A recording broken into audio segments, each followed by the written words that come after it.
My family has owned Deadwood Canyon for over 100 years. Nestled deep in the Colorado highlands, it's a rugged, wild stretch of rock walls, switchbacks, and seasonal creeks that flood with every decent storm. My grandfather called it God's drainpipe. That land isn't forgiving, it's beautiful, but it doesn't take kindly to foolishness. So when I got wind that a local developer, backed by an aggressive HOA called Silver Rock Heights, had started construction on 87 luxury wilderness cabins inside the canyon, my canyon, I knew it was a disaster waiting to happen. The kicker? They didn't even ask me. Turns out, a clerical error in the county's GIS maps had mistakenly shown part of my canyon as undeveloped and unclaimed. The HOA's lawyer, full of arrogance and zero common sense, used that bad data to get fast-track permits approved. The county greenlit the project like it was a simple subdivision. No soil survey, no hydrology report, no proper deed review. They broke ground fast. Within 3 months, they carved switchback roads into the hills, poured foundations on flood-prone shelves, and advertised mountain modern escape cabins with river access, meaning the storm runoff creek that runs dry in summer but turns into a whitewater nightmare in spring. I tried to warn them. I showed up at a county planning meeting with topographic maps, photos of past floods, and historic rainfall data.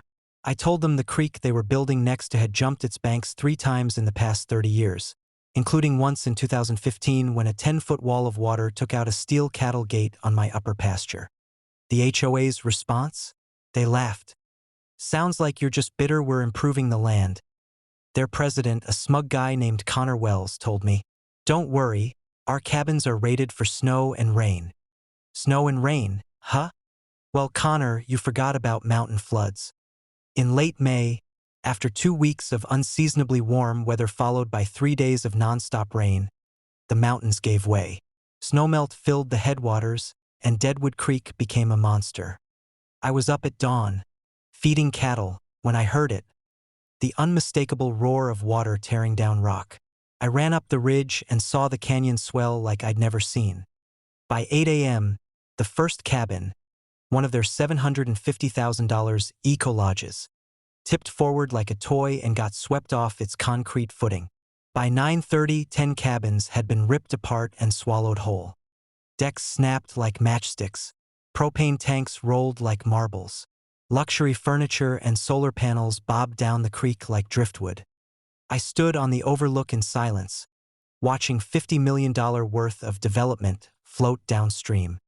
When it was all over, 34 cabins were completely destroyed. Another 20 were structurally compromised. Only 17 escaped with minor damage. But the roads, bridges, and water systems? Gone. Even worse for the HOA.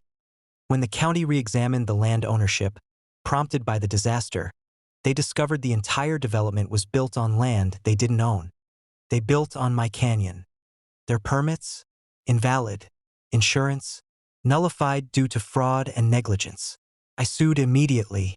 The case didn't even go to trial. Their own records, emails, and surveyor notes showed they'd ignored warnings and relied on bad data despite multiple red flags. The judge ruled in my favor, ordering the HOA and developer to pay damages for trespass and unauthorized development, remove all debris from my land, restore the creek and native vegetation, and best of all, hand over the surviving cabins to me. So now I own 17 luxury cabins, perched awkwardly in a place no bank will touch and no insurance company will cover. I'm turning the sturdiest 3 into trail outposts for hikers and converting 1 into a ranger station for the local fire watch. The rest? I'm tearing them down and planting cottonwood and pine like my grandfather would have wanted. And Connor? Last I heard, he's being sued by over 40 buyers and banned from doing business in the state. The moral? Never build in a canyon without asking the canyon first. And never ignore a rancher who knows when the mountains plan to roar.